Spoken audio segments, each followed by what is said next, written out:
पाकिस्तान और वहां पल रहे आतंकियों का सच तो लगभग पूरी दुनिया जानती है। आज तक भारत में जितने भी बड़े आतंकी हमले हुए उसमें पाकिस्तान या फिर पाकिस्तान समर्थित आतंकी संगठनों का हाथ रहा है।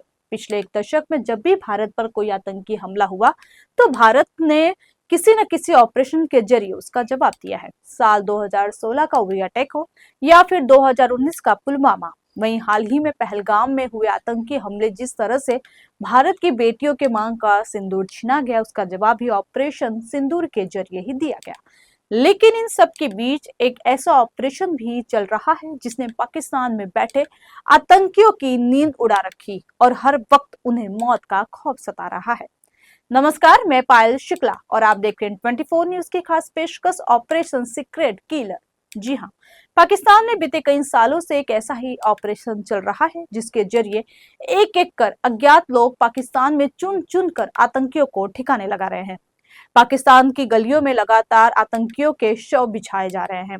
उनकी झूठी जीत के नारे कब्रिस्तान के सन्नाटे में तब्दील हो रहे हैं। कंगाली की कगार पर खड़ा पाकिस्तान, जो कश्मीर को फतह करने का ख्वाब देख रहा था, जो मोटरसाइकिल पर घूमने वाले शाहिद अफरीदी को विजयी योद्धा का सर्टिफिकेट बांट रहा था, लेकिन अब उसी की सरजमी पर उसी के खूंखार आतंकवादी अपनी आखिरी सांसें गिन रहे हैं। दरअसल अज्ञात हमलावरों ने अब तक कई मोस्ट वांटेड आतंकियों का सफाया किया है। वहीं हाल ही में पाकिस्तान के सिंध प्रांत में रविवार को लश्कर ए तैयबा के टॉप कमांडर सैफुल्लाह खालिद को अज्ञात हमलावर ने मार गिराया, जिसे पाकिस्तान की तरफ से शहीद की तरह पाकिस्तानी झंडे में दफनाया गया है।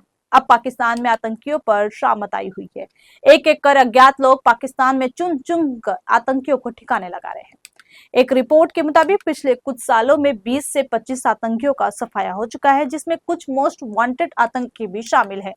इन मारे गए आतंकियों में ज्यादातर का ताल्लुक लश्कर ए तैयबा, जैश ए मोहम्मद और हिजबुल मुजाहिदीन सरीखे आतंकी संगठनों से है, जो साल दर साल लगातार भारत में आतंकी हमले कर रहे थे।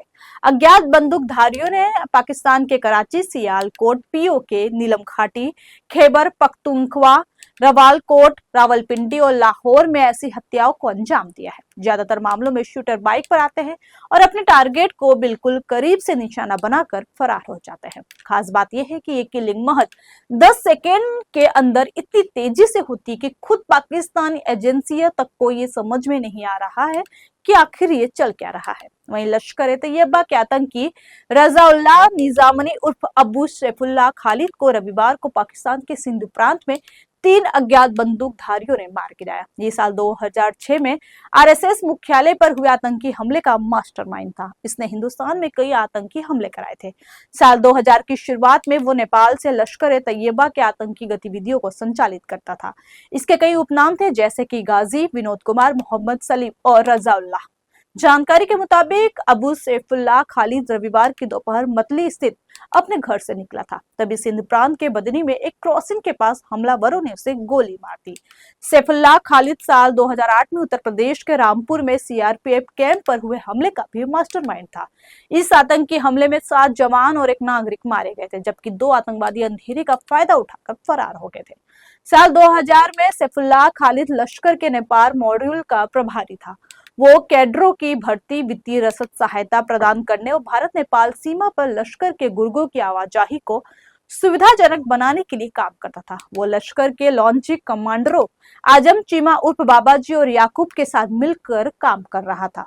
हालांकि भारतीय सुरक्षा एजेंसियों द्वारा मॉड्यूलर का पर्दाफाश किए जाने के बाद वो नेपाल छोड़कर पाकिस्तान लौट आया और वहीं से अपना काम जारी रखा। उसने लश्कर और जमात उद दावा के कई नेताओं के साथ मिलकर काम किया, जिसमें जम्मू कश्मीर के लिए लश्कर कमांडर यूसुफ मुजम्मिल इकबाल हाशमी और मोहम्मद यूसुफ तैबी शामिल थे। खालिद को पाकिस्तान में लश्कर और जमात उद दावा के नेतृत्व द्वारा सिंध के बादिन और हैदराबाद जिलों के क्षेत्रों से नए कैडर की भर्ती करने और संगठन के लिए धन इकट्ठा करने का काम सौंपा गया था। ये लगातार हिंदुस्तान विरोधी गतिविधियों में लगा हुआ था, लेकिन अब इसकी मौत भारत के लिए एक बड़ी सफलता और लश्कर ए तैयबा के नेटवर्क के लिए एक बड़ा झटका माना जा रहा है। इस आतंकी की मौत से लश्कर के आतंकी नेटवर्क को कमजोर करने में मदद मिली है और ये भारत के आतंकवाद के खिलाफ लड़ाई में एक महत्वपूर्ण उपलब्धि है।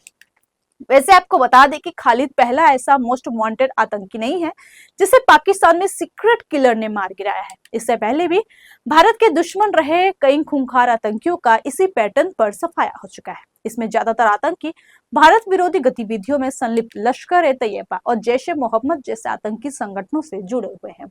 इनमें एक बड़ा नाम अबू कताल उर्फ जियाउर रहमान का था, जो लश्कर का टॉप टेररिस्ट था। ये जम्मू कश्मीर में कई आतंकी हमलों में शामिल था और उसे इसी साल मार्च में पाकिस्तान के झेलम इलाके में अज्ञात बंदूकधारियों ने मार डाला था। फैसल नदीम उर्फ अबू कताल को भारत के दुश्मनों में गिना जाता था और अज्ञात हमलावरों ने झेलम जिले में गोलियों से भूनकर उसकी हत्या कर दी थी। अबू कताल हाफिज सईद का भतीजा था और रियासी आतंकी हमले का मास्टरमाइंड था और एनआईए की तरफ से मोस्ट वांटेड घोषित किया जा चुका था। वहीं इनमें दूसरा बड़ा नाम है अदनान अहमद। आपको बता दें कि इस खूंखार आतंकी की हत्या भी इसी तरह से की गई थी। अदनान हाफिज सईद का करीबी और लश्कर का टॉप आतंकी और दिसंबर 2023 में कराची में अज्ञात हमलावरों ने अदनान अहमद उर्फ हंजरा अदनान को मार गिराया था। अदनान पंपोर में सीआरपीएफ काफिले पर हुए हमले का आरोपी था। भारत की मोस्ट वांटेड लिस्ट में शामिल में से एक और आतंकी शाहिद लतीफ भी था। पठानकोट एयरबेस हमले के मास्टरमाइंड और जैश-ए-मोहम्मद के टॉप कमांडर शाहिद लतीफ की अक्टूबर 2023 में पाकिस्तान के सियालकोट में अज्ञात बंदूकधारियों ने एक मस्जिद में गोली मारकर हत्या कर दी थी। लतीफ साल 2016 में पठानकोट एयरफोर्स स्टेशन पर हुए हमले का मास्टरमाइंड था और स्टेशन पर हमला करने वाले 4 आतंकियों को पाकिस्तान से बैठकर निर्देश दे रहा था। वहीं हाफिज सईद का एक और करीबी और लश्कर पॉलिटिकल विंग का नेता मौलाना काशिफ अली भी अज्ञात हमलावरों का शिकार बना था। इसे फरवरी 2025 में पाकिस्तान के खैबर पख्तूनख्वा प्रांत में गोली मारकर मौत के घाट उतार दिया गया था। जानकारी के मुताबिक काशिफ अली मोस्ट वांटेड आतंकी हाफिज सईद का साला था। काशिफ अली को स्वाबी में उसके घर के दरवाजे पर गोली मारकर हमलावर बाइक पर बैठकर फरार हो गए थे। वहीं पाकिस्तानी खुफिया एजेंसी आईएसआई के अंडरकवर एजेंट मुफ्ती शामिर की मार्च 2025 में बलूचिस्तान के तुर्बत शहर में बंदूकधारियों ने गोली मारकर हत्या कर दी थी। मुफ्ती शामिर पर भारतीय कारोबारी और पूर्व नेवी अफसर कुलभूषण जाधव को ईरान से अगवा करने में आईएसआई की मदद करने का आरोप था। इसके अलावा आईएसआई की मदद से हथियारों और ड्रग्स की तस्करी करने में भी वो शामिल था। वहीं एक और आतंकी रहीमुल्ला तारिक की भी नवंबर 2023 में कराची में गोली मारकर हत्या कर दी गई थी। मौलाना रहीमुल्ला जैश चीफ मसूद अजहर का करीबी था और अक्सर भारत विरोधी तकरीरें करता था। कराची के औरंगी टाउन में एक भारत विरोधी जलसे के आयोजन के दौरान ही अज्ञात हमलावरों ने उसे गोलियों से भून डाला था। इसके अलावा लश्कर-ए-तैयबा के पूर्व कमांडर अकरम खान उर्फ अकरम गाजी की 10 नवंबर 2023 में गोली मारकर हत्या कर दी गई थी। अकरम भारत के खिलाफ जहर उगलता था। अकरम लश्कर के टॉप कमांडर्स में शामिल था और लंबे वक्त से भारत विरोधी साजिशों का हिस्सा था। पाकिस्तान के बाजौर में अज्ञात हमलावरों ने उसे गोली मारी। आपको बता दें कि जम्मू में सुंजवान स्थित आर्मी कैंप पर हमले का मास्टरमाइंड ख्वाजा शाहिद 6 नवंबर 2023 को पीओके में अपने घर में मृत पाया गया था। ख्वाजा शाहिद की सिर कटी लाश मिली थी, जिसे कुछ दिन पहले ही अगवा किया गया था। यह लश्कर का टॉप कमांडर था। ख्वाजा शाहिद उर्फ मियां मुजाहिद पाकिस्तान के कब्जे वाले कश्मीर में नीलम घाटी का रहने वाला था और उसे भी अज्ञात बंदूकधारियों ने अगवा किया था। लश्कर का आतंकी मौलाना जियाउर रहमान की भी अज्ञात हमलावरों ने हत्या कर दी थी। ये कराची के गुलिस्तान ए जोहर में मौलवी बनकर रहता था, लेकिन इसका काम युवाओं को हथियार उठाने और भारत के खिलाफ जिहाद करने के लिए उकसाना था। सितंबर 2023 में बाइक सवार 2 बदमाशों ने कराची में उसे गोली मार दी थी। वहीं हिजबुल मुजाहिदीन के आतंकी बशीर अहमद पीर उर्फ इम्तियाज आलम की फरवरी 2023 में गोली मारकर हत्या कर दी गई थी। भारत सरकार ने बशीर को यूएपीए के तहत आतंकी घोषित किया था। बशीर पर पाकिस्तान के रावलपिंडी में अज्ञात हमलावरों ने ताबड़तोड़ फायरिंग कर दी थी, जिसमें उसकी मौत हो गई थी। इसके अलावा जैश के आतंकी जहूर इब्राहिम उर्फ मिस्री जहूर इब्राहिम को भी मार्च 2022 में कराची में मौत के घाट उतार दिया गया था। ये 1999 में कंधार हाईजैक और उसमें सवार यात्री रुपिन कातियाल की हत्या करने में शामिल था।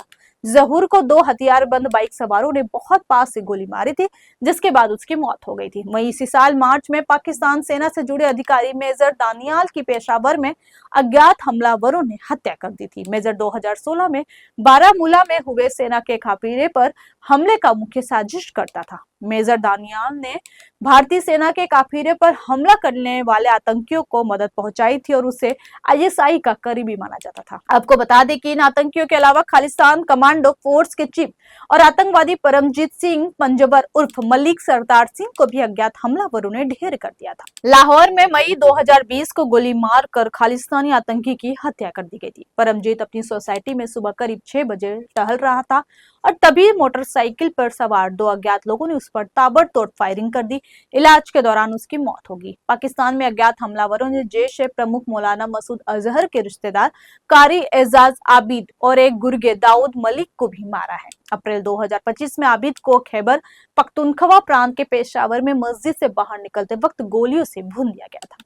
वहीं दाऊद मलिक को उत्तरी वजीरिस्तान में अज्ञात बंदूकधारियों ने अक्टूबर 2023 में मौत के घाट उतार दिया था। इसके अलावा पाकिस्तान के लाहौर में लश्कर ए तैयबा के संस्थापक हाफिज सईद के करीबी आमिर सरफराज 26 फरवरी 2023 को पाकिस्तान में अल बद्र के पूर्व कमांडर सैयद खालिद रजा, सैयद नूर शारोबर और लाल मोहम्मद जैसे आतंकियों का सफाया हो चुका है। कुल मिलाकर पाकिस्तान में पनाह लिए आतंकियों का लगातार सफाया हो रहा है, लेकिन अभी भी कई ऐसे दुश्मन जिंदा है जिन्हें ठिकाने लगाना वक्त की जरूरत है। लेकिन पाकिस्तान में जिस तरह ऐसे आतंकियों को शहीद का दर्जा दिया जा रहा है, जिस तरीके से झंडे पर लपेट कर उनका अंतिम संस्कार किया जा रहा है, उसने पाकिस्तान के आतंकिस्तान होने के सबूत दे रहे हैं।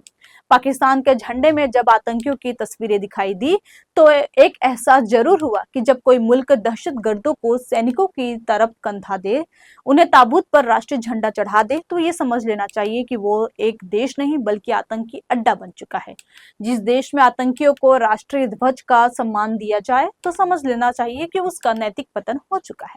वैसे जो स्कूल उड़ाने वालों को शहीद बताए, वो मिट्टी कम से कम इस्लाम की तो नहीं हो सकती। हाँ, इंसानियत के शमशान की जमीन जरूर हो सकती है।